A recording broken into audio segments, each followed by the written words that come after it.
sight to the nearest bar. And a man Sherman went too far. Went on a windfall, went to sorry wonder how the dollar went down. Gotta get a word to Elizabeth father. Hey, oh, we wish me well. Seems like another day I could fly into the eye of God on high. His burning eye will see me through. One of these days, gotta get a word through one of these days. His burning eye will see me through. One of these days, gotta get a word through one of these days.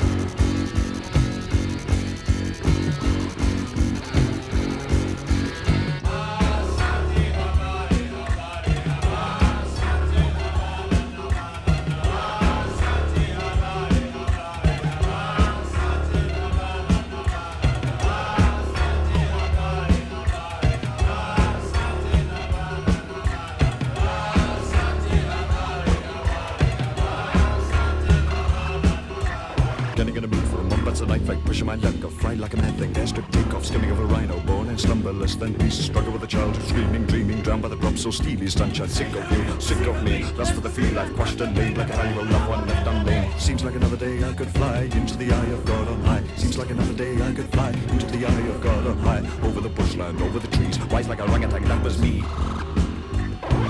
It's burning, I will see me through. One of these days, gotta get a word through one of these days.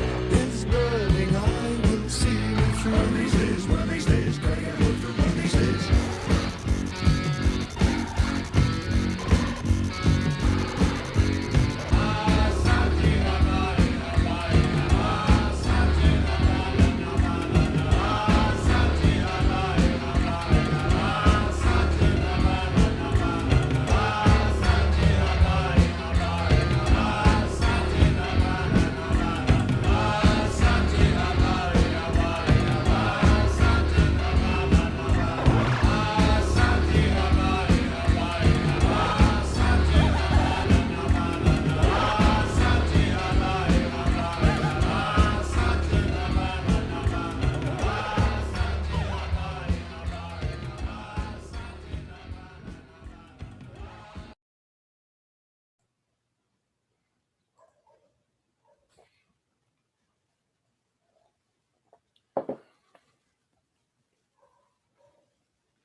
Bom dia.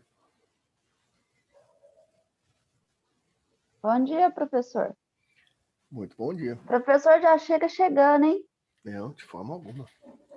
Muito pelo contrário. Gostei da musiquinha aí. O que tem 8 pessoas só nessa sala? Tem mais 1 minuto para começar a aula ainda. Vamos ver aqui o que eu posso fazer com o áudio aqui.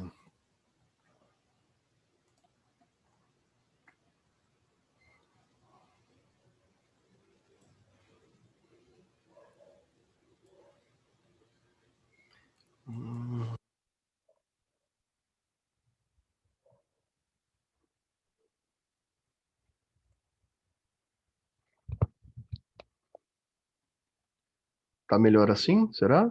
Tá mais alto? Melhorou, professor. Obrigada. Beleza. Agora tá começando a entrar um pessoal. O pessoal aqui é pontual. 9h30 exatamente.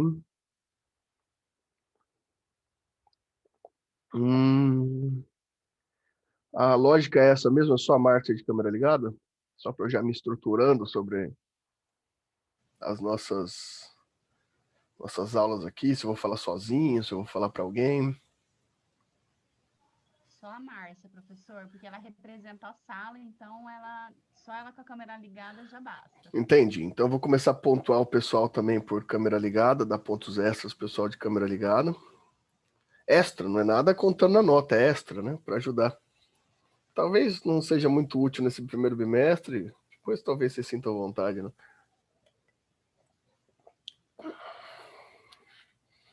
Injusto isso, por favor. É injusto, exatamente. Porque aqui, uma das nossas grandes discussões vai ser o que é justo e o que é injusto. Né? A gente vai começar a problematizar a justiça. Falar em justiça aqui não vai ser o melhor lugar. Ai, pessoal, então acho que agora já dá para a gente começar. 9h31, 1 minuto de de tolerância.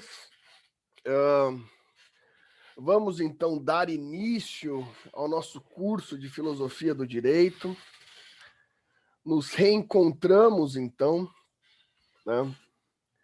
Finalmente nos reencontramos, depois de 2 anos. E aqui estamos novamente. Bom, não sei se tem gente nova na sala, desde quando eu dei constitucional para vocês.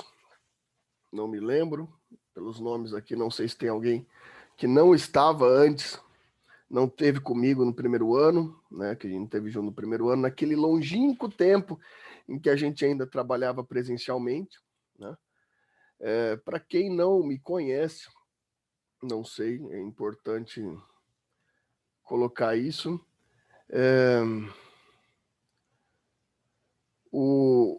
Pessoal, eu sou o professor Fernando, quem não se recorda de mim, talvez você não tenha ido na aula também no primeiro ano, não sei, nunca sabe, né? Bom, pessoal, eu me preocupo muito com essa disciplina, né? Essa é uma disciplina que eu tenho muito carinho, espero muito poder contar com vocês. É uma disciplina que pode gerar algumas, como a gente pode dizer, algumas pessoas que falam, eu não gosto de filosofia, não é minha área, eu prefiro a prática. Eu combato muito esse discurso porque eu entendo que o direito como prática não é direito, né? O direito como prática é reprodutividade técnica, ou seja, o direito não serve para nada como reprodutividade técnica. O direito só como reprodução, para mim, não passa do que uma forma técnica, burocrática e utilitária de algo extremamente subjetivo como o direito. E essa disciplina aqui, ela vai ter como foco, né, estruturas críticas sobre a análise do direito. Nada do que a gente vê aqui vai ser uma discussão fácil. Muito pelo contrário, o objetivo é que a gente tenha análises incômodas, né, análises polêmicas, análises divergentes, conflitos e nenhuma resposta, né? Esse é o objetivo. Até preparei para vocês aqui, para a gente tá junto e tentar entender o que a gente vai fazer esse ano, porque essa primeira aula, pessoal, ela tem mais esse intuito, né, da gente preparar, né, da gente... Peraí, que eu acho que não é aqui que eu compartilho. É isso aqui que eu quero compartilhar. Isso aqui. Não. Essa nossa primeira aula, o intuito maior é a gente ter essa discussão para que vocês entendam como vai funcionar a nossa disciplina, né? Bem, vamos começar então pensando um pouco o que a gente vai fazer esse bimestre, né? O que vai ser importante para a gente debater. Eu vou começar aqui colocando um pouco para a gente conhecer quais são os objetivos do curso e qual que vai ser a lógica, qual que vai ser o sentido que a gente vai dar a essa disciplina ao longo de 4 bimestres, 2 semestres, 1 ano desse curso de Filosofia do Direito, tá? E quais são as linhas que a gente vai pegar aqui. Não é uma matéria tradicional, tá? Ela, da forma didática dela, da forma pedagógica. Essa disciplina, ela tem como primeiro objetivo um fomento ao debate acadêmico, o que significa que a posição, né, de vocês como interlocutores, ou seja, eu falando e vocês ouvindo, não serve para essa aula. Tá? Tenham certeza que se vocês todos ficarem em silêncio durante a aula de filosofia do direito, essa aula de filosofia do direito não vai ter o poder e não vai ter a dinâmica necessária que a gente esperaria para ela, né? A aula de filosofia do direito, ela muda todos os anos, né? O curso de 2020 está no YouTube lá, para quem quiser ver. Tá gravando isso aqui? Tá gravando. Sempre bom conferir. Bom, vocês, conforme vão ter esse curso, vão perceber que o curso nunca é o mesmo em cada ano. Por quê? Porque ele depende muito da resposta dos acadêmicos. Porque o objetivo principal desse curso é justamente que o debate norteie as estruturas da crítica, né? Não adianta a gente seguir somente um roteiro, uma vez que as angústias do tempo, né, as angústias de cada estrutura de turma, de cada pessoa, são diferentes conforme os anos passam. Com isso, é muito importante que vocês assumam a responsabilidade. Ou seja, essa aula, apesar de eu estar aqui regendo, porque a ideia é essa, estar aqui regendo o ritmo dessas discussões, perdão, depende de vocês que a música saia bem tocada, né? Depende muito do interesse de vocês e depende muito da importância que vocês vão dar para a relevância de um debate. Ah, mas eu não gosto de falar, eu não gosto de me expor, eu não gosto de ser esse interlocutor ativo. Bom, eu entendo, ninguém é obrigado a nada, né? Mas o prejuízo acaba sendo todo de quem não o faz, né? A gente está num curso de direito, né? Um curso que implica fala, que implica linguagem, uma estrutura que, independentemente da carreira que você opte dentro das ofertadas para aquele que é graduado no curso de Direito, exige de você a retórica, exige de você a estruturação com a palavra e, principalmente, a desenvoltura linguística. Bom, e aí eu repito, ser um técnico do direito, buscar o direito na prática, te dá uma reprodutividade técnica, não te dá nenhuma dessas possibilidades, né? O direito é essencialmente crítico e problematizável. Por isso essa aula depende muito de quantos vocês estão dispostos a serem críticos e problematizar. Ah, mas eu tenho medo de falar uma besteira. Não há besteira dentro da estrutura jurídica. Ah, mas eu não quero polemizar. Não há nada que não seja polêmico dentro da estrutura jurídica. Ah, mas o meu colega está falando um negócio que eu acho errado. Não há nada que se possa classificar como errado dentro da estrutura jurídica e da estrutura crítica filosófica do direito. Ninguém aqui está autorizado a diminuir ou reprimir o ponto de vista do colega. Você está totalmente autorizado, aí sim, a problematizar o ponto de vista do seu colega, o meu ponto de vista, e principalmente, você está totalmente autorizado e é sua obrigação a receber a problematização do seu colega, né? Isso é debate. Por isso mesmo, eu coloquei como segundo objetivo aqui a busca por problema e abstração da busca de respostas. Se tem tudo se pode discutir dentro desse curso de filosofia do direito aqui, no curso de direito de vocês. Tudo você pode discutir. Só tem uma questão que aqui é proibida. Eu quero que vocês entendam muito bem isso. Existe uma pergunta que é proibida de se fazer nesse curso. Há uma proibição expressa, um cerceamento de liberdade de expressão expressa dentro desse curso.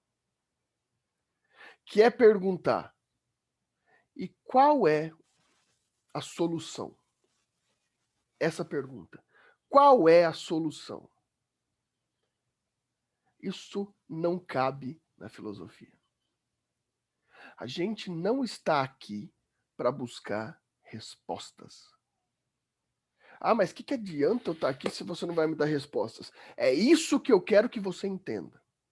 A busca incessante, a busca ansiosa, a busca obsessiva e a busca utilitária por respostas faz e cria a sociedade doente que ignora mais do que apreende. Não aquela sociedade que não sabe observar a importância da pergunta. Toda pergunta levantada dentro desse curso, o objetivo não é gerar respostas. O objetivo é gerar mais perguntas. Mais perguntas. Tentar aqui levantar um questionamento da resposta final de tudo não é válido. Ah, mas eu tenho uma opinião sobre a solução. Exato. Uma opinião sobre a solução não se chama resposta. Se chama hipótese. Aqui o que a gente faz é levantar hipóteses.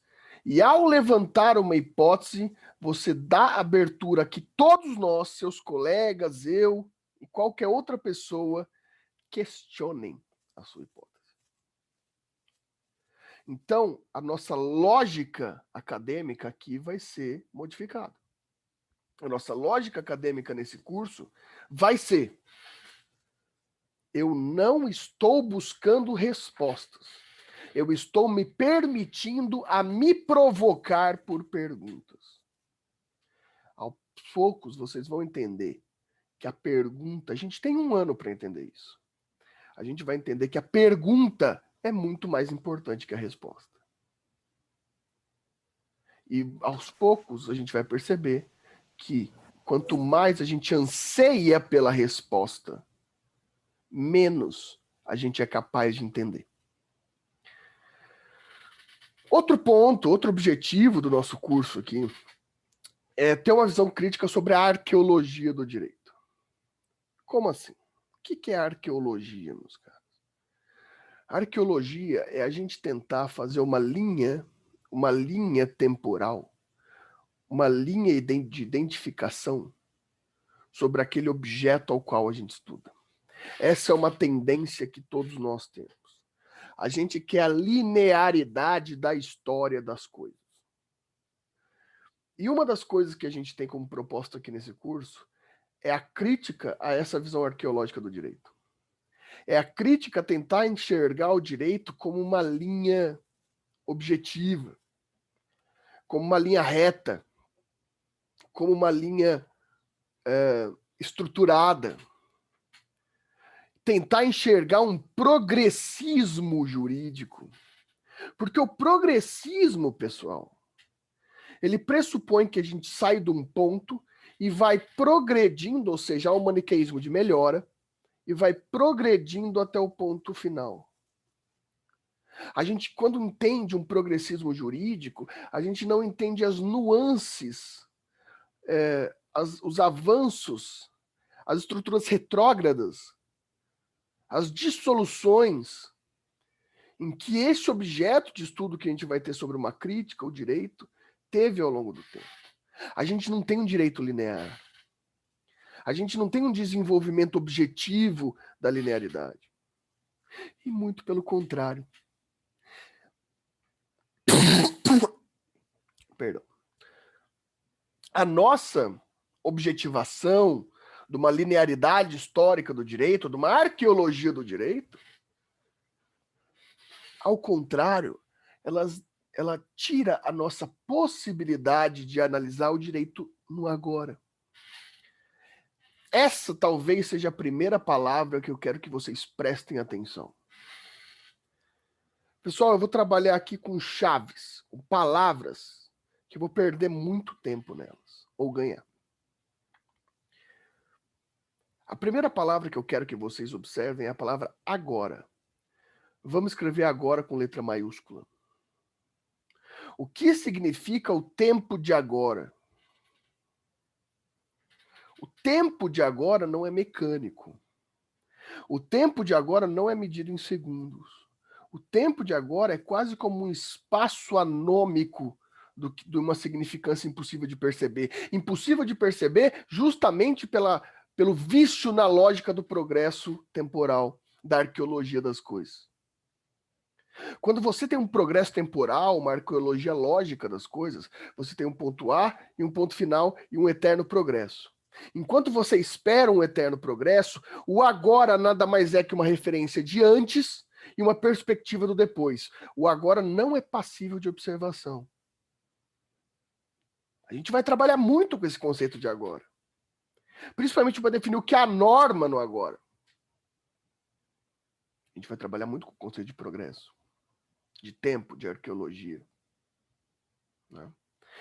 Isso para quê? Para que a gente possa problematizar o significado dos signos que formam a estrutura jurídica, da forma jurídica. O que é a forma jurídica e como ela é apresentada e o que ela representa para uma estruturação jurídica. A gente vai problematizar todas as estruturações jurídicas que possam nos ater. Né? Deixa eu ver aqui, o pessoal está aí. Tanto que isso me lembra uma questão, pessoal. Isso me lembra uma questão bem interessante. Eu tenho uma tia. Na verdade, ela não é minha tia-avó, né? Ela é irmã da minha avó. Eu acho que chama tia-avó quando é irmã da avó, né? Se eu não me engano, não sou muito bom de direito de família. Enfim, recentemente, agora há pouco tempo atrás, a irmã da minha avó, né? Minha tia-avó, ela faleceu, né? Ela faleceu recentemente. Ela teve um problema cardíaco, né? Foi muito rápido, teve problema cardíaco, foi internada e acabou falecendo. A irmã da minha avó. Como eu queria que vocês ligassem essa câmera agora. Agora eu queria muito ver a cara de vocês. Muito. Porque me espanta terrivelmente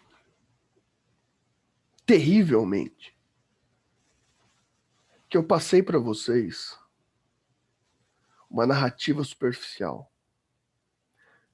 Eu não dei nenhuma característica da minha tia-avó. Eu dei o nome, a característica de parentesco e um resultado morte por um problema de saúde. E o maior problema disso tudo é que vocês aí presentes, Ana Beatriz, o Andrei, o Augusto, a Bruna, a Camila, a Eduarda, o Guilherme, a Ellen, a Larissa, a Letícia, todos vocês aí, por algum motivo, estão agora com a cara da minha tia-avó na cabeça de vocês. E pior, estão com a cara de uma senhorinha de idade de cabelo branco. Eu aposto todas as minhas fichas que a imagem que está na sua cabeça agora é de uma senhorinha de idade de cabelo branco. Ou eu estou errado? Diz aí se eu estou errado, quem imaginou diferente. Eu imaginei dessa mesma forma. Pois é. Eu não dei a idade dela, Márcia, eu não dei a idade dela, Ellen. Eu não dei nenhuma característica física dela. Mas você criou uma imagem específica na sua cabeça que tem rosto, que tem objetividade, e agora vai a pior violência de todas que eu já comento com vocês na primeira meia hora de aula. Eu nem tenho essa tia. É uma mentira. Ai, lascou. Eu não tenho nenhuma tia com esse nome. Ninguém morreu. Só que Coisa feia, professor. Coisa linda, na verdade, Márcia. Sabe qual que é o pior? A pior coisa disso? É porque, olha só, mesmo que eu tenha criado uma mentira no plano fático, realístico, no plano do que a gente vai chamar de plano do ser, no plano ontológico, mesmo que seja uma mentira, e essa minha tia não exista, agora vem o maior problema. Ela existe. Não no plano fático do ser, mas no plano hipotético do dever. Porque apesar de eu ter falado que ela não existe agora, você ainda tem ela na sua cabeça, você ainda tem a imagem dela lá e você ainda tem a existência dela presente. Ela pode até não existir na realidade, mas por conta de 30 segundos de fala, ela existe no seu plano hipotético consciente. Ela existe. Porque ela não está mais fora da sua cabeça. Agora, ela existe como um objetivo dentro da sua cabeça. Ela pode não existir na realidade, mas ela existe como consciência hipotética. Então, eu posso dizer que essa tia minha não existe? Muito pelo contrário, ela existe. Ela existe no plano hipotético, onde cada um de vocês criou até rosto para ela. Então, olha só que maravilha. Apesar do plano fático ser uma mentira, a própria mentira criou o plano real na hipótese da sua mente, da sua consciência. Se daqui 6 meses eu vim na sala e falar dessa minha tia, vocês vão lembrar dela na hora, como existência. Apesar de eu ter confessado que ela não existe. É difícil. Sabe qual que é a importância disso, Márcia? Porque a questão que a gente vai trabalhar aqui é que existem certas coisas que a gente leva muito a sério, que elas não existem, mas existem. Sabe o que é exatamente igual à minha tia, que não existe? O direito. O direito não existe. O direito não existe. O que está escrito no artigo 121 do Código Penal? Está escrito lá, matar alguém. É o crime de homicídio. O crime de homicídio existe? Se você cometer, senão não existe. Mas se você cometer, você está cometendo o crime de homicídio ou aquelas pessoas envolvidas naquele ato estão funcionando a partir da sua realidade. Ou seja, uma pessoa quando vai matar outra, ela pensa assim, eu não estou com vontade de matar essa pessoa, estou com vontade de cometer o crime do artigo 121 do Código Penal. Não, só existe o fato. O direito, ele se amolda, ele se apropria da realidade, só que ele não precisa da realidade. Gente, se a partir de hoje ninguém mais matar ninguém mais comete homicídio no mundo inteiro, o artigo 121 ele vai deixar de existir? Não, ele vai estar lá. Ele não precisa da realidade para existir. O direito não precisa da realidade, ele existe por si. Ele existe independentemente do que aconteça, porque ele não se preocupa com a realidade. Ele se preocupa com a sua existência hipotética. Ele é igual a minha tia. Ele pode não existir na realidade, mas ele sobrevive a partir das características montadas. Isso que é a coisa mais ilógica do direito. Assim como minha tia que não existe, mas vocês estão com ela na cabeça porque vocês criaram, por conta de uma simples fala subjetiva, fácil, sem nenhuma caracterização. O direito é apropriado por você como uma verdade, sem sequer ser uma verdade. Ele é uma verdade hipotética. O direito é uma mentira que persiste só no plano hipotético. O que garante que o direito é cumprido? O que garante que o direito é direito? Se lembram? Eu lembro, para mim, essa é um exemplo clássico da fragilidade do direito. Lembra uma vez, eu acho que faz uns anos, eu acho que não tinha tido, ainda estava com o Temer no governo, que um juiz de Curitiba deu um habeas corpus pro Lula. Isso antes isso faz um tempinho já. Deu um habeas corpus pro Lula. Daí o delegado falou assim, não vou soltar. Vocês lembram disso? Lembro. Veja só. O direito, ele tem uma estrutura de imposição. Ele se garante pela força normativa. Né? Bastou um delegado falar, não vou cumprir. Olha isso. Bastou um delegado dizer, eu não vou cumprir. Que o direito parou de fazer sentido. Toda a força normativa do direito, que a gente acredita nessa força normativa, ela foi desfacelada por um não vou cumprir. Porque ninguém esperava por isso. Uma autoridade diz para cumprir e a outra autoridade diz que não. Olha a fragilidade do direito. Aquele delegado simplesmente disse, não considero esse direito como direito válido. E daí até agora a gente pensava, não, é o STF que considera o direito válido ou inválido, ou a controle de constitucionalidade, ou o legislador. Bastou um delegado dizer, não vou cumprir. para que o direito perdesse todo o seu significado de força normativa. E aquele dia teve todo um debate, eu lembro bem desse dia, por isso que eu gosto tanto desse exemplo. Teve todo um debate se as estruturas democráticas permaneciam ou não. Porque se um pequeno ato que deslegitima a força vinculativa do direito desfalece, como que a gente acredita que existe uma instituição chamada Estado? Porque o Estado só funciona a partir de uma força normativa. Percebem como o direito é nada? Mas ao mesmo tempo que o direito é nada, o direito é coisa pra cacete. Porque eu pergunto pra vocês, eu vou fazer uma pergunta simples pra vocês. Quem tiver coragem, quem for corajoso, que a responda. Quem é você? Eu? Oxe, eu sou eu. E eu sou a Márcia que levanta cedo, que trabalha, que não tem medo das dificuldades. Eu sou a Márcia que o que precisar eu tô aqui. Eu sou a Márcia que chora, eu sou a Márcia que é falha.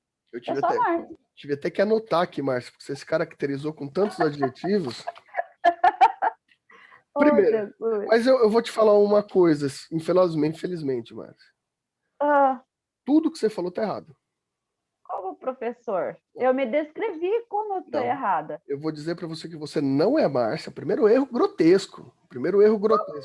Você não é a Márcia. Ah, Se você acorda cedo, não interessa a quem é você. Se você puxa ajuda vida. os outros, não interessa quem é você. Isso não descreve. A minha pergunta é muito simples. Quem é você? Nossa Senhora. Agora eu descobri que eu não sou ninguém. Você é alguém. Essa é a notícia boa. Ah, isso é bom. Bom, tá bom. Nossa, a Regiane foi certeira aqui no chat. Do ponto de vista jurídico. Mesmo que não seja do ponto de vista jurídico, a gente pode aproveitar essa resposta da Regiane. Porque a Regiane disse, a gente é uma norma. Pode ser. Pode ser. Só que a norma vai ser uma apropriação do que a gente é. Porque, veja, Regiane, a Márcia falou que ela é a Márcia. Não, não é. Ser a Márcia significa justamente um conteúdo normativo que a possibilitou de ser conhecida como Márcia. Porque vamos supor, se a Márcia não chama Márcia, se ela falsificou os documentos dela, ela está cometendo um crime jurídico de falsidade ideológica. Né? Então não é ela que escolhe o nome dela. Né? É uma estrutura jurídica que classifica. Mas o que você é, quem é você, presta atenção nessa palavra. Não importa para mim o quem e não importa para mim o você. Para mim importa esse verbo do meio. Quem é você? O ser. O seu nome não é o seu ser. O que você faz não é o seu ser. O seu trabalho, a sua intenção não é o seu ser. O que você é?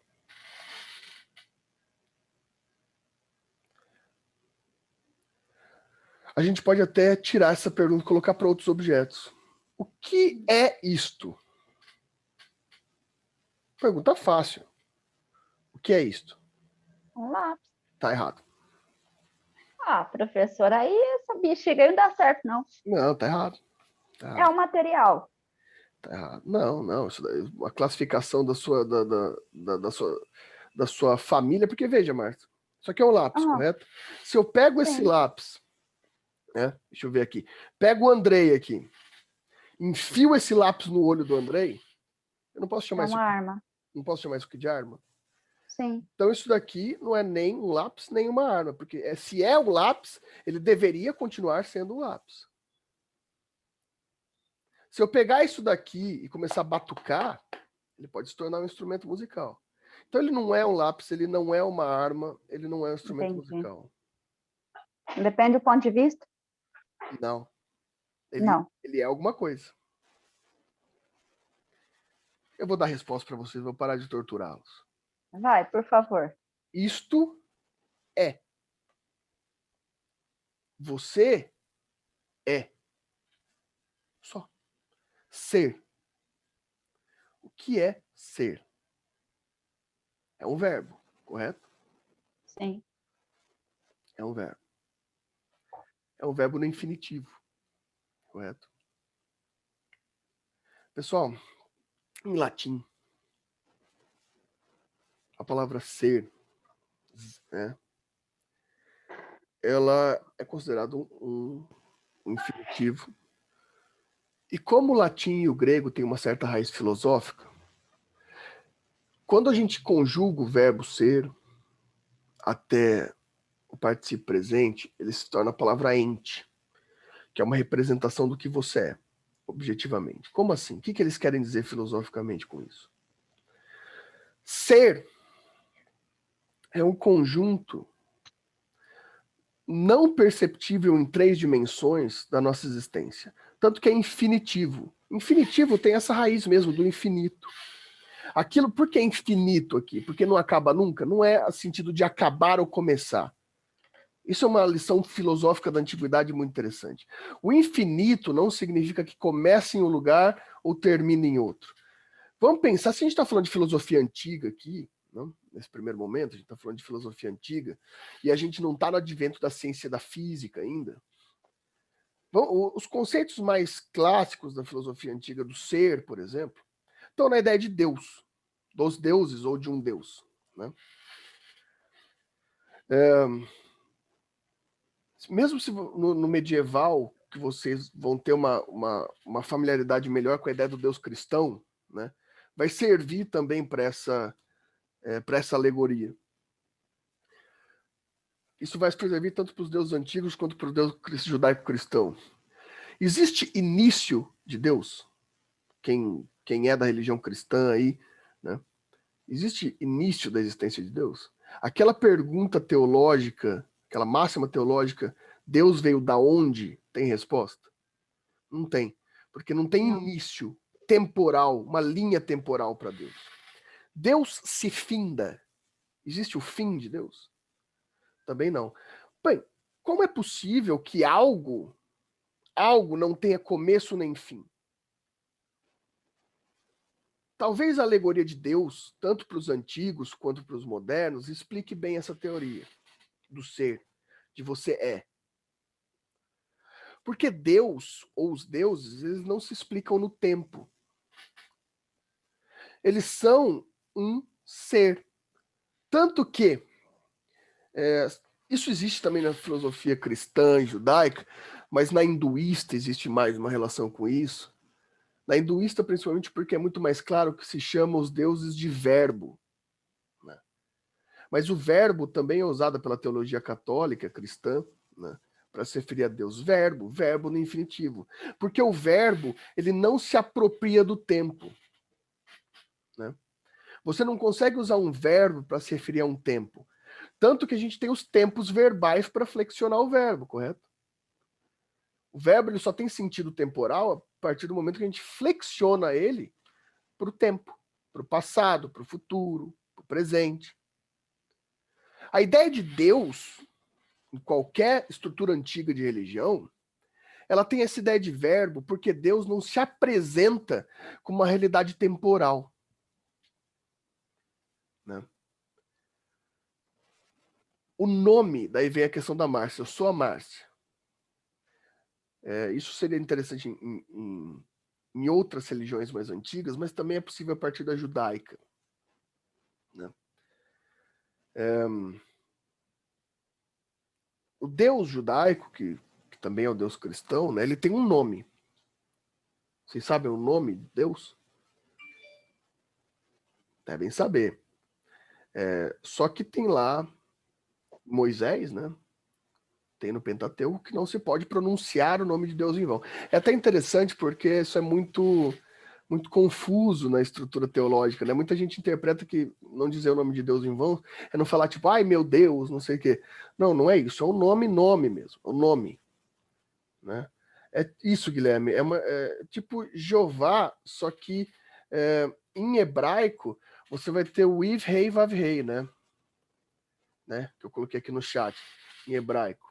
São 4, que é o tetraedro, né? Que são 4 letras, que existe toda uma polêmica acadêmica qual é a pronúncia dessa palavra, né? Que pode ser Jeová, para alguns é Yahavé, para alguns é Yahweh, né? Existem várias estruturas aí acadêmicas de discussão sobre o tetraedro e Rei Vav Rei.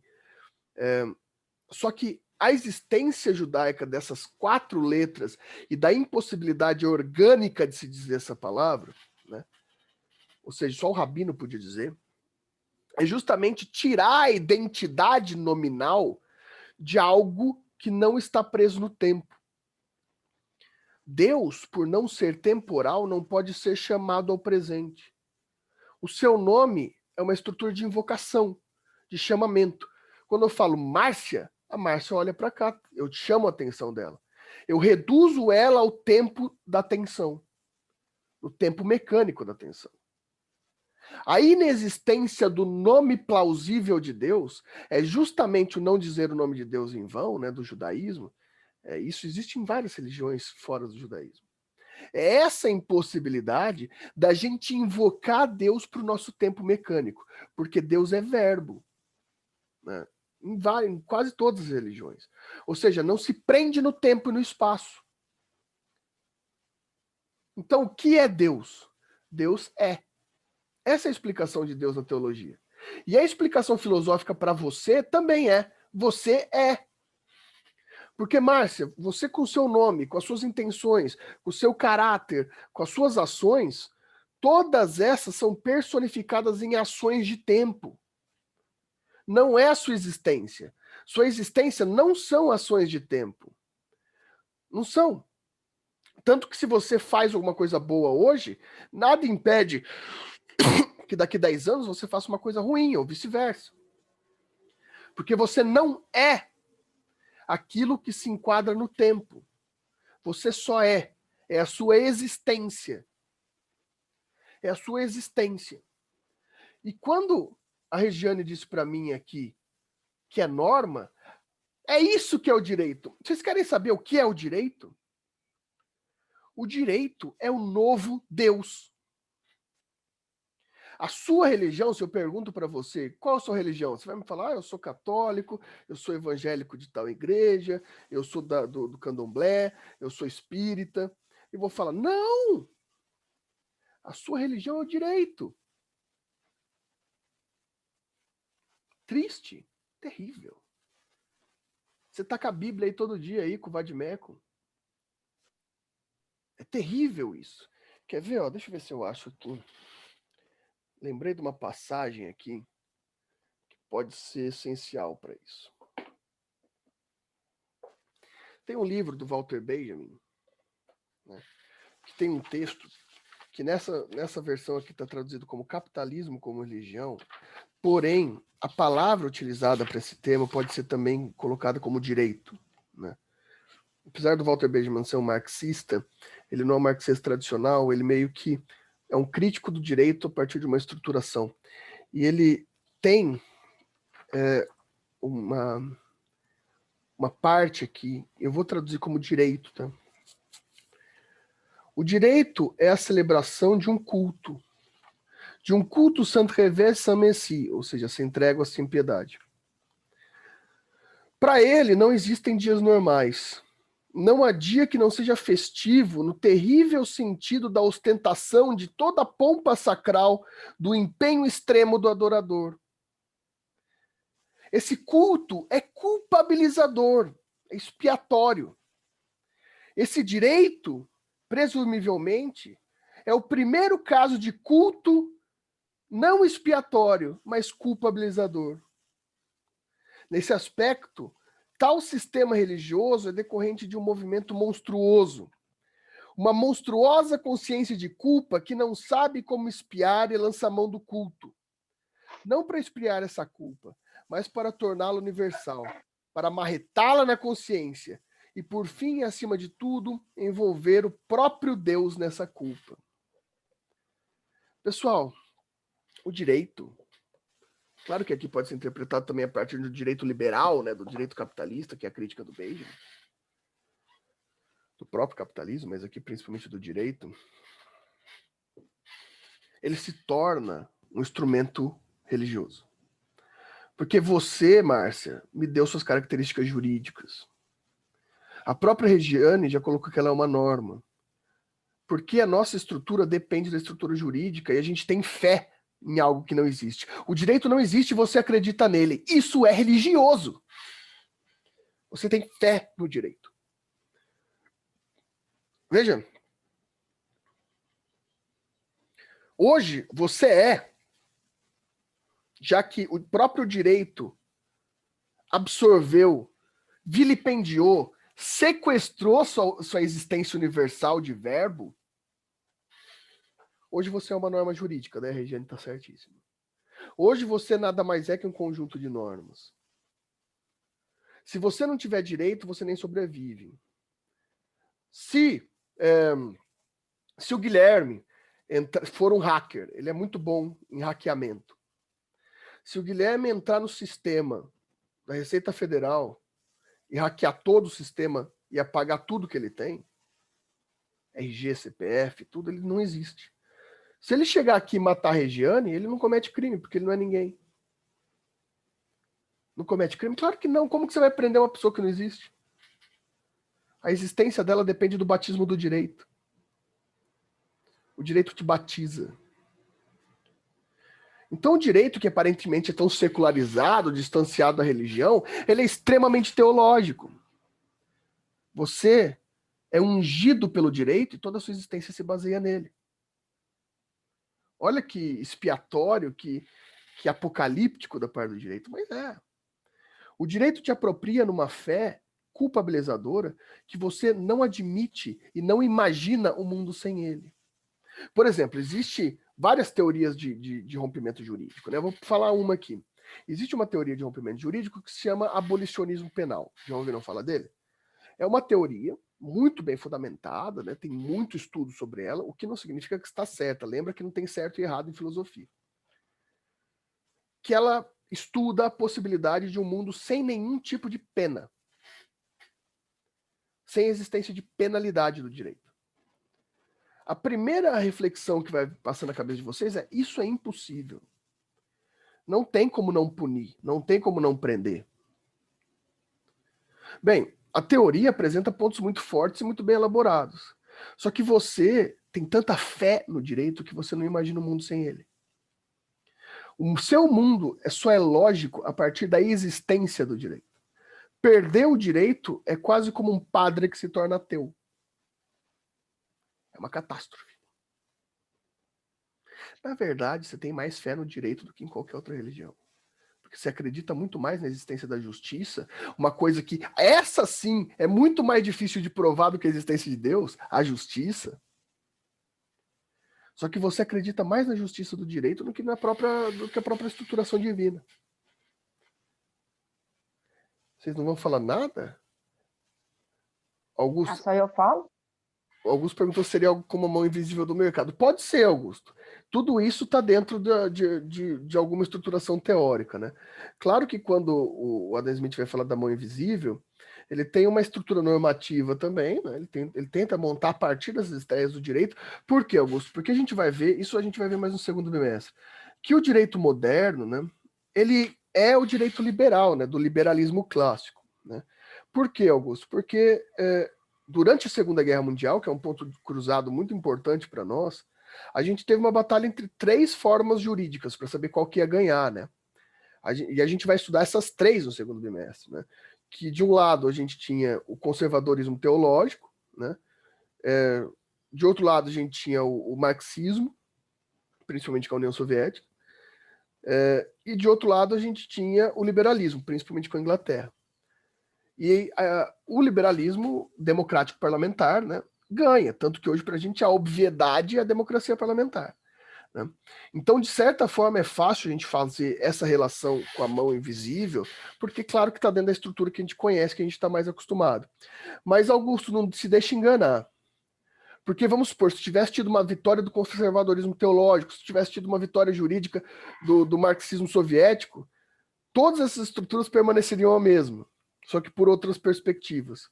Ou seja, essa ultra fé sobre a estrutura jurídica. O direito iria existir de alguma forma. Apesar de que, né, existem formulações de direito diferentes, tanto ali nos conservadores teológicos, quanto nos marxistas, também existia forma jurídica. e a forma jurídica de alguma forma pareceria na mesma estrutura. A gente vai estudar isso muito fielmente no segundo bimestre. Já, inclusive, vou apresentar o plano de ensino para a gente ver o que a gente vai estudar esse ano. Né? Alguma questão até aqui, pessoal? Fiquem à vontade para falar. Eu tô achando estranho. Ninguém tá falando nada porque eu tô ofendendo diretamente a religião de vocês. Tô falando que vocês não têm fé coisa nenhuma, que vocês só têm fé no direito. E ninguém vai me mandar calar a boca? Religião, política. É tudo que a gente vai... discute. Religião, política, é tudo que a gente vai discutir nessas aulas, Márcia. Não, mas daí dá briga. Se resume nessas aulas de filosofia de direito, tudo a política e a religião. Não, aí é uma coisa que você não me pega, hein? Tudo aqui. Porque que arruma confusão, só falta falar de futebol aí, para completar. Aí, ó, aí lascou. Augusto, eu só não vou falar de futebol porque eu não entendo de futebol. Se eu entendesse, eu falava também. Né? Eu não sei nada de futebol. Mas, Márcia, mas essa questão é maravilhosa, sabe? Porque olha essa fala. Não se pode discutir política e religião e futebol, né? Essa fala é a fala mais alienatória que a gente podia ter para manutenção de um direito puro. Mas, professor... Oi. Eu posso dar um exemplo bem simplificado, acho Por que favor. É por isso que eu fico meio afastada. A dona do salão onde eu trabalho, ela é fanática por política. Bom. Ela é fanática. Aquilo ali só tem esse nome. E ela chegou essa semana a discutir com um cliente meu que eu tive que intervir, porque ou eu perdi a dona do salão, ou eu perdi o meu cliente. Adorei essa dona do salão. Achei maravilhoso. Então, eu deveria trazê-la aqui, que ela vai dar uma boa discussão, viu? Eu acho isso desnecessário. Sabe por que eu te digo que não é desnecessário, Márcio? Porque tudo... porque é justamente esse ponto. É impossível, é realmente impossível. Daí é por possibilidade teórica, que não... Claro que eu entendi seu ponto, principalmente porque a gente está falando de ideologias e forma de colocação. Né? Só que o ambiente que vocês estão aqui não é um ambiente social. Sim. Vocês não estão no ambiente social, vocês estão no ambiente acadêmico. E pior que isso, vocês estão no pior ambiente acadêmico para isso, que é o ambiente do direito. O direito, ele só é política. O direito sem política, e eu não estou falando de política A ou política B. O direito sem política, ele não existe mais ainda. O direito é uma implementação de visões políticas a partir do regramento. Basicamente, o direito é uma imposição política. Religiosamente uma imposição política. Não discutir política no direito, que inclusive essa é uma forma que vem sendo cada vez mais difundida, não discutir a política do direito, a judicialização da política, a politização do direito, é deixar o direito influenciar na política que ele quiser. Né? Todo direito... existe uma abordagem muito errônea, atualmente, que existe uma separação entre o jurídico e o político. Sendo que o jurídico nada mais é do que a imposição do fato político. Se há um jurídico, há a imposição de um fato político. A exclusão do debate político dentro do direito é a manutenção de uma falsa ideia de um direito puro. A grande questão aqui, Márcia, é a seguinte. Mas eu vou discutir politicamente o direito por o viés A ou pelo viés B ou C. Isso não me importa. Se é pelo viés A, B ou C. Porque se você vier comigo pelo viés A, eu vou te devolver pelo viés B.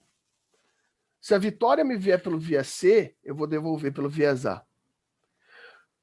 Porque o direito é a classificação política de tudo.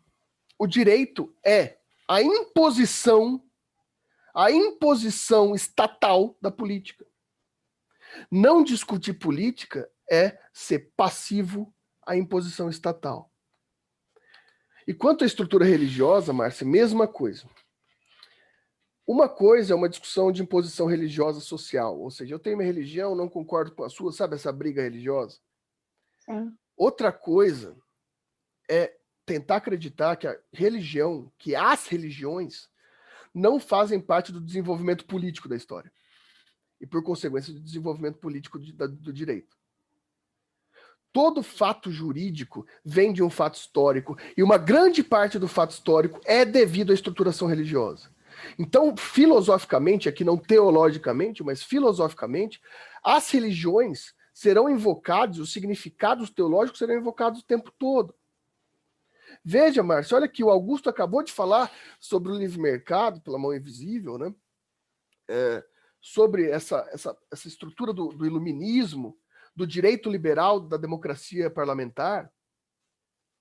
Um dos pontos fundamentais para a invocação da democracia parlamentar, do direito como a gente existe hoje, é o luteranismo. É como Lutero contesta a Igreja Católica e reforma, por uma estrutura liberal, por um liberalismo teológico, a estrutura da norma. Então, na verdade, religião e política é tudo que a gente vai discutir aqui. Não tem mais nada que a gente vai discutir. Aqui a regra é a contrária da social, Márcio. Aqui religião e política é tudo que você tem que discutir aqui dentro.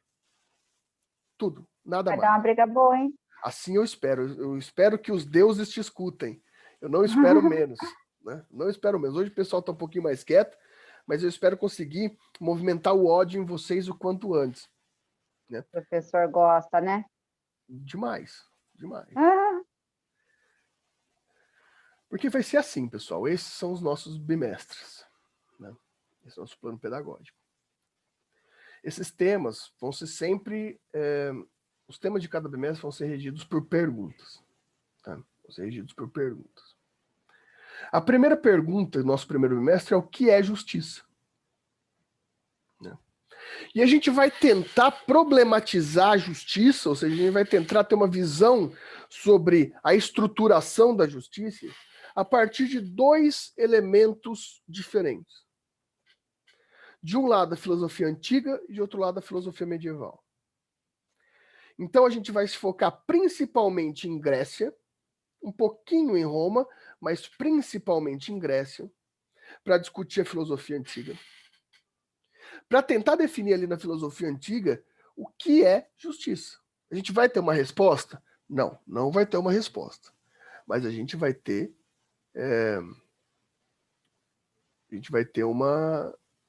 umas pistas, uns problemas, né, sobre o que é justiça. E também a partir da filosofia medieval. Aí sim, totalmente, mas aí totalmente religiosa, católica, né, que é a visão sobre a estrutura filosófica que existiu basicamente no Ocidente, né, no plano medieval, que basicamente é a filosofia teológica. Santo Agostinho, São Tomás de Aquino e a visão eclesiástica sobre a estrutura do que é justiça. Né? Porque a gente tem as escolas filosóficas na Grécia, principalmente anteriormente, tentando definir o que é justiça a partir de experimentos filosóficos. E na medievalidade a gente tem uma definição religiosa, papal, eclesiástica do que é justiça a partir da filosofia medieval cristã católica. Por que isso? Porque esse debate entre o que é justiça na filosofia medieval e na filosofia antiga, que elas têm uma correlação extremamente importante, ela vai dar origem ao iluminismo, que é justamente o que o Augusto colocou ali, né? Que é a ascensão da separação entre tudo que o antigo pregava e o direito, que é a chamada secularização do direito. O que é secularização? É retirar a sacralidade. É separar dos instrumentos teológicos o direito, né? Igreja e Estado separados, né? Que é o advento do iluminismo na França e na Europa de forma geral. E dali, vocês já estudaram alguns iluministas, né, lá em ciência política, né, etc. E esses iluministas, vocês viram lá, a gente só vai tomar partido em um, né, aqui, que é o Kant. Por quê? No segundo bimestre, a gente já vai ter a justiça separada dos conceitos filosóficos hipotéticos. A justiça já vai estar montada. Então a gente vai entrar naquele debate que eu falei. Vem a Segunda Guerra Mundial e a guerra, do ponto de vista jurídico, ela não é territorial, ela não é de poder. Ela é sobre o que o direito vai assumir como persona. Então existe o clássico debate entre Kelsen e Schmitt, e o debate secundário com Pachucanes, que é o que é norma. O que é norma jurídica? De um lado, Kelsen, um liberal, né? Um democrata parlamentar liberal. De outro, Schmitt, um conservador teológico. E ainda assim, num debate com eles dois, que a gente vai ver um pouco menos, a gente vai se concentrar mais no Kelsen Schmitt, tem o Eugênio Pachucanes, um soviético marxista, que também tem um debate com eles. Mas o ponto principal é os liberais com os conservadores. Hoje em dia existe uma galera aí que fala que é liberal e conservador ao mesmo tempo, né? Existe uma galera aí que gosta de falar que eu sou liberal na economia, conservador nos costumes, né? Eu queria entender essa relação, porque é uma relação impossível do ponto de vista teórico, né? Na verdade, os liberais e os conservadores são totalmente incongruentes entre si. Foi um debate histórico, né? Inclusive a própria Revolução Francesa. Mas eu gosto da economia liberal. Não tem como, meu cara. A economia liberal não se comove pela economia conservadora. São coisas diferentes. Então isso é importante a gente pontuar, né? A gente tem que parar de falar besteira, né? Às vezes. Pelo menos metodologicamente. Você pode ser um conservador, você pode ser um liberal, você pode ser um marxista à vontade. Desde que você não fale besteira, né? Então a gente vai estar nesse debate entre Kelsen e Schmitt. Terminando esse debate no terceiro bimestre, já que a gente já tem a norma, e já spoiler, o Kelsen ganhou, a democracia liberal ganhou, a democracia parlamentar é a regra da norma, né, a norma pura, vem a pergunta, a norma é justa? Porque a gente falou que é justiça, e agora está falando que é norma, então agora a pergunta é, a norma é justa? Então a gente vai estar num debate moderno sobre filosofia da linguagem e teoria da decisão. A gente vai estar no debate sobre os pós-positivistas, né, assim alguns chamam, né? A gente vai ter uma reflexão sobre uma forma linguística pela filosofia da linguagem, pela decisão judicial, como se aproximar da justiça o conceito de norma.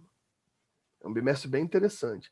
A gente vai estudar Ronald Dworkin, Robert Alexi, a gente vai estudar Wittgenstein, a gente vai estudar Lutero, a gente vai estudar Gadamer, vários autores aqui a gente vai estudar nesse bimestre. E, por fim, já que a gente tem aparentemente uma norma que busca justiça por meio da filosofia da linguagem, daí a gente vai acabar com tudo que a gente estudou até então, né? A gente vai vir com a última pergunta, que a justiça da norma atinja somente a norma, né? Que é o bimestre que a gente, depois de ter feito todo esse caminho, a gente vai pegar tudo que a gente fez e jogar no lixo, né? Porque a gente vai ter a crítica contundente e a crítica total a qualquer forma de direito existente, que é a crítica de Michel Foucault sobre o direito, né? Esse é nosso ano em filosofia. As avaliações. A gente vai ter fichamentos, né? Não vou dar prova, tá? Eu não vou dar prova. Vão ser fechamentos críticos de textos selecionados, tá? Então vocês vão ter que ler bastante nesse bimestre. Vocês vão ter sempre 2 meses para fazer as avaliações. Então, se tem 2 meses, também não são textos curtos, né? Vai sendo progressivo. No último bimestre, vocês vão ter que fechar um livro inteiro, né? E com seminários ocasionais aí, para a gente, de vez em quando, ter um debate mais organizado, né? Mas não vai ter prova. Só terá prova em sub, né? Só sub que terá prova. Fora da sub. É por conta de estar remoto? Não, em sala de aula é a mesma coisa, eu não dou prova. Eu dou só avaliações por outros métodos que não é a prova formal, né? E daí aqui, para quem quiser anotar, esse é o nosso cronograma do primeiro bimestre, aqui no primeiro bimestre. Então, o primeiro bimestre, que é o que é justiça, né, a gente vai ter 2 módulos, né? O módulo Justiça entre Vício e a Virtude, né, que é a parte da filosofia antiga, que a gente vai estudar desde a Eleia até o estoicismo sobre o direito, né, escolas filosóficas gregas. A gente vai se concentrar um pouco mais em justiça em Platão e justiça em Aristóteles, porque, claro, são os 2 maiores clássicos do direito grego, não que sejam os mais importantes, mas são os maiores clássicos, então, obviamente, vocês vão ter que ter mais sensibilidade com esses 2. Mas a gente vai ver, desde a Eleia até o estoicismo, toda a ideia antiga sobre o direito, né? No segundo módulo, a gente vai falar de justiça na medievalidade cristã. Então, a gente vai falar sobre justiça apocalíptica, justiça escatológica, né? Dessa forma medieval sobre o que é justiça. A gente vai falar dos padres patrísticos e a relação deles com o direito, principalmente com o cristianismo remoto, com o primeiro cristianismo, que vai ali dos anos 80 do primeiro século até mais ou menos ali 150, que a gente ainda tinha os cristãos gnósticos, os cristãos místicos, né? Vamos ensaiar que até os anos 200 e pouco ali, né? Que ainda não é o cristianismo que a gente conhece hoje, né? Que tem uma apocalíptica muito forte sobre o direito, né? O direito mais escatológico, né? O direito mais revelacional, junto com os patrísticos. Daí, como autores de estudo mais aprofundado, a gente vai ver Santo Agostinho e Tomás de Aquino, para falar sobre o que é justiça, né? Esse é nosso primeiro bimestre. Nosso primeiro bimestre vai ser bem interessante.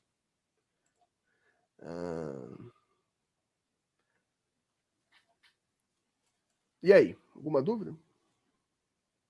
Alguma questão? Alguma crítica? Elogio eu não quero, tá? Elogio eu não quero nenhum. Eu quero crítica. Vou repensar, vou deixar mais difícil ainda, Vitória. Vou fazer com que cada um de vocês possa falar pelo menos 50 minutos.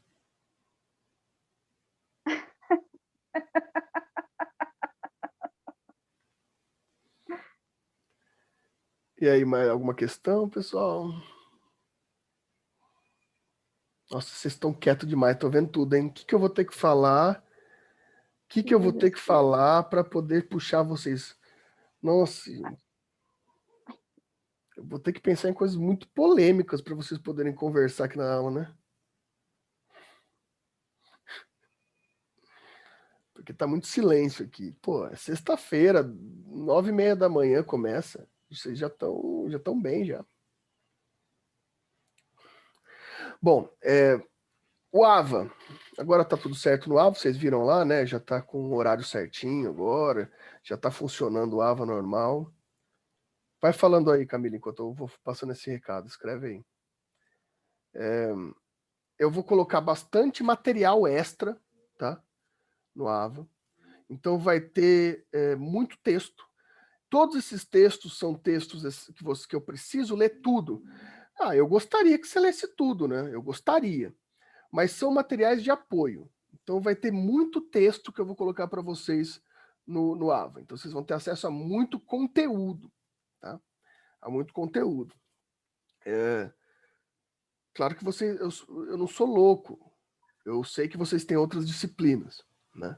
Sei que vocês têm várias outras disciplinas, tem que dar conta de todas. Mas eu gostaria muito que esse fosse um ano, pessoal. Eu falo isso todo ano, mas eu sempre tenho esperança. Que vocês repensem em formas de estudo, em formatação de estudo, né? Eu vejo que a técnica está cada vez mais violenta no direito. E ninguém mais se preocupa com o estudo. É que eu trabalho o dia inteiro, eu tenho minha família, meu filho, eu sei, pessoal. Isso daí é a realidade de quase todo mundo. Claro que tem alguns aqui que têm mais tempo. Aqueles que têm mais tempo, aqueles mais jovens, que não precisam trabalhar, que têm esse privilégio, que não é ruim esse privilégio, é excelente esse privilégio. Pergunta para qualquer um aqui que trabalha, que tem pouco tempo, ele vai falar que isso é excelente, não é demérito nenhum. Vocês não devem se sentir, eu que não trabalho, eu consigo ter alguém me mantendo, etc. Não é demérito nenhum, pelo contrário.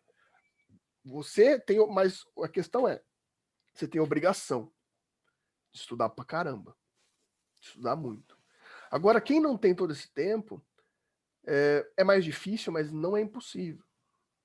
Tentem organizar sua vida literária, sua vida teórica, porque não dá mais, pessoal, não dá mais. Não dá mais para ficar brincando com isso. Não dá para ser mediano. Então organizem. Os textos vão estar no AVA para vocês estudarem. A avaliação vai ser postada daqui a pouco também, né, que vai ser um fichamento crítico de um texto. Então vocês têm aí muito tempo, né? Vai ser para mais de 2 meses, né? Vai ser para o dia 30 de abril a avaliação. Então leiam com calma, leiam mais de uma vez, né? Daqui a pouco já vai estar no AVA de vocês. Tá? Deixa eu ver aqui o que a Camila escreveu. Sobre a questão da religião. Posso dizer que o direito acaba diminuindo significativamente o papel da religião na sociedade. É um ponto de vista extremamente importante, com vários teóricos que aplicam essa ideia, Camila. Existem muitas linhas filosóficas que entendem que certamente o direito, ele, com o papel de secularização é justamente você pegar algo que tem características religiosas e tirar da característica religiosa e tornar mundano, vamos colocar assim na linguagem teológica, né? E o direito vem com essa proposta no século XVIII, né? De secularizar. E tenha certeza que existem muitas linhas de pensamento teórico que vão afirmar que o direito acabou com a nossa possibilidade de ver corretamente, de ver objetivamente o papel religioso na sociedade. Claro que isso vai ter vários pontos de vista, tá, Camila? A gente pode definir em todos os sentidos possíveis. Mas uma das visões é que o direito seculariza a própria religião, que a forma como a gente vê a religião é uma forma secularizada, ou seja, uma forma objetiva, é uma forma formal, né? É uma estrutura formal. Porque a religião em si, qualquer religião, Camila, ela não é formal, ela é metafísica, né? Não tem uma forma. Qual é a forma da metafísica? É uma forma que é o que eu estava falando para vocês. A questão de tempo é uma questão extremamente teológica, né? E filosófica também. O direito deixa um tempo claro. A nossa percepção da vida, ela se rege muito como direito se dá, né? A sua percepção da vida se dá muito como justiça a partir do direito.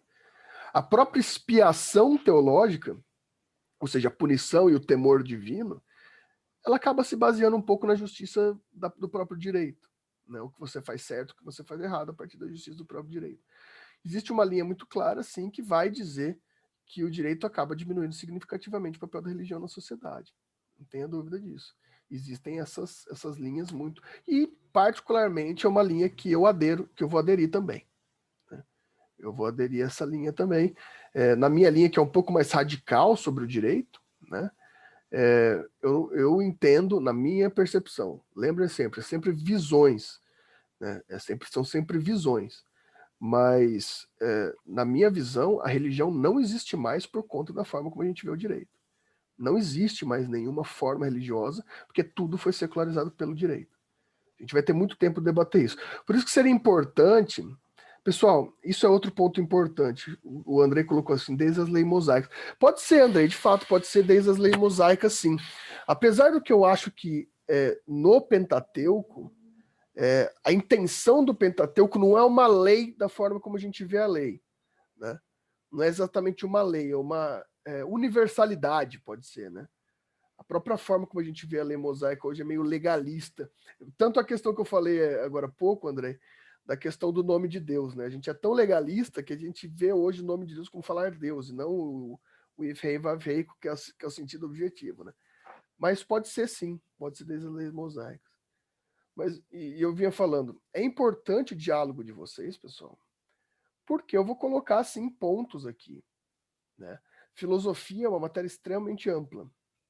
Eu sempre vou dar a minha vertente filosófica, que não é uma opinião. Entendam uma coisa, pessoal. Vertente teórica não é opinião. Então não é uma opinião. É uma vertente teórica. Eu tenho uma vertente teórica e essa vertente teórica vai ser apresentada. Você não concorda com a minha vertente teórica. Só que você acha que você não tem argumento suficiente para rebater, porque a minha vertente teórica tem vários argumentos. Você não precisa necessariamente ter os argumentos. Por quê? Teóricos. Porque se te incomoda a minha vertente teórica, significa que alguma coisa você viu ali que te incomoda. Isso você vai ter que externalizar. Por quê? Porque a partir da sua externalização, a gente vai tentar aqui construir uma linha teórica que fundamente a sua opinião. Então, beleza, você discorda, mas não sabe fundamentar. Isso é opinião. A gente vai tentar transformar essa opinião em uma vertente teórica. Então, vocês não podem ter medo. Não é porque eu estou dando minha vertente teórica que significa que a sua está incorreta. Não tem nenhuma correta e nenhuma incorreta. Filosofia não tem correto. Filosofia tem fundamentação aberta para a problematização. Sempre vai ter uma vertente filosófica que vai estar no auge em algum tempo. Só que ela sempre está em modificação. Então vocês sempre têm que colocar os problemas. Vocês não podem ter medo de mim, não podem ter medo dos colegas. Vocês sempre devem apresentar as visões teóricas que vocês têm, mesmo que sejam opiniões. Por que eu falo opinião? Porque academia não cabe opinião. Não cabe a opinião como construção intelectual. O que eu quero dizer? Você não vai chegar no seu trabalho e falar, eu acho. Um trabalho que você vai escrever. Você vai colocar, eu defendo essa hipótese e vou fundamentar. Só que na aula, a aula é um ensaio. Então, na aula, você pode dar a sua opinião, porque a sua opinião a gente vai tentar construir ela numa linha teórica, para que não seja só uma opinião. Ah, mas eu pessoalmente discordo completamente da sua linha teórica. Não importa, pessoal. Veja, o que eu estudo, né, o que eu estudo no mestrado, no doutorado, são coisas que eu não concordo. É verdade, eu não escrevo sobre o que eu concordo. Tanto que eu escrevo, eu fiz teologia e eu não tenho religião. Eu escrevo sobre conservadorismo e não sou um conservador. E não faço só críticas. Eu faço toda a estruturação. Eu conheço os pontos. Porque a gente não está aqui para falar o que a gente gosta ou o que a gente não gosta. A gente está aqui para construir uma crítica. Vocês não podem sair dessa aula sem ter construído uma linha crítica para o direito. Esse é o único objetivo que eu tenho nessa aula com vocês. É o único objetivo que eu tenho com vocês. Então, primeiro pedido que eu faço, tem 14 pessoas aqui. Não se acuem. Vocês têm que dizer. Vocês têm que falar. Se você está com muita vergonha, etc., ou está com problema no áudio, pode falar pelo chat. Mas eu indico para vocês, ainda mais para que vocês possam exercitar a fala de vocês. Tentem falar pelo áudio. É sempre importante vocês tentarem falar pelo áudio. Ah, e última questão. Vai ter chamada? Vai. Tá? Inclusive é o que eu vou fazer agora. Tá?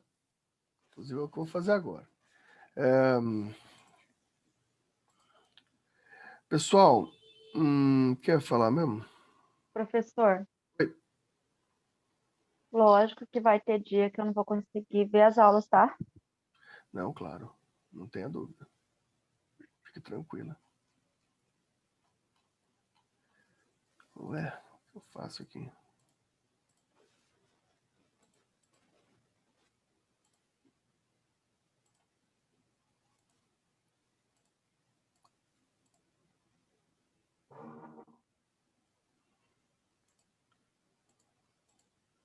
Diurno. Turma A. Primeiro bimestre. Filosofia Jurídica 1. O duro que agora eu não sei, não tá aparecendo aqui para mim se é amanhã ou à noite essa turma aqui. Adriana, Ana Carolina e Ana Paula é desse ou é da noite? Não, acho que esse aqui é da noite. É da noite. Esse aqui é da noite. É a outra turma, então. Ana Beatriz é essa aqui, né? Hoje é dia 12. Introdução ao curso e plano de ensino. Daí vocês me falem aí, tá? As duas Ana Beatriz estão aí? As duas estão? Estão. Ana Paula tá aí?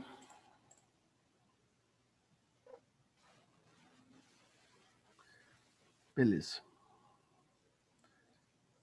A Cláudia não tá aí? Ana Paula não tá aí? Desculpa. Augusto tá aí? Augusto Tá aqui, professor. Augusto tá aí. Bruna tá aí? Bruna Favaro tá aqui. Cláudio. Cláudio Andrei, né, André? Cláudio Andrei, beleza. Eduarda tá aqui. Felipe não está aí. Guilherme Mamude. Guilherme Mahmoud está aqui. Ellen. Tá aí. Isabela. Isabela não está aí. Jaqueline. Jaqueline não está aí. João Vitor. E aí, pessoal, alguma... Camila? Deixa eu ver, Camila.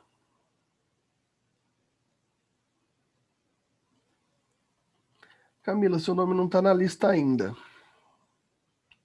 Mas você fique tranquila que se não está na lista, você não conta falta para você, tá? Igual eu tinha falado, acho que eu tinha falado isso para o Andrei, ou para alguém que me perguntou desse ano. Depois tenta dar uma ligadinha lá na secretaria para ver se teve algum erro. Mas fique tranquila que enquanto você não estiver na lista, não conta falta, tá? Só conta falta depois que você estiver na lista. Mais alguma questão? Mais algum apontamento? Mais alguma dúvida? Pessoal, eu posto os vídeos no YouTube, tá? Apesar de eu mesmo ter feito aquela questão de dar uma semana, no meu caso, eu gravo no meu próprio computador, eu não gravo na nuvem do Zoom, e posto no YouTube, tá? Para eu ter um controle lá. Então, vocês podem assistir quanto quiser. Por isso que eu estou fazendo chamada, porque como meu vídeo fica disponível o tempo todo, tá? Vocês podem ver quando quiser. Então, eu faço chamada toda aula. Tá, então tá bom, vou encerrar a aula então, já que não teve nenhuma pergunta a mais. A gente se vê sexta-feira que vem. Pessoal, só lembrando vocês, não sei se vocês viram lá, eu acho que a Márcia viu, deve ter passado pro pessoal. Semana que vem é o feriado segunda e terça, quarta-feira de manhã tem, só que a aula começa às 8 horas da manhã. Vocês viram lá, né? A aula começa às 8 horas da manhã. Então, na quarta-feira que vem tem aula a partir das 8. Beleza? Então, uma boa semana para vocês. Igualmente, professor. Até mais, gente. A gente vai se falando ao longo de qualquer coisa, estou à disposição. E olhem o AVA que vai estar tudo lá.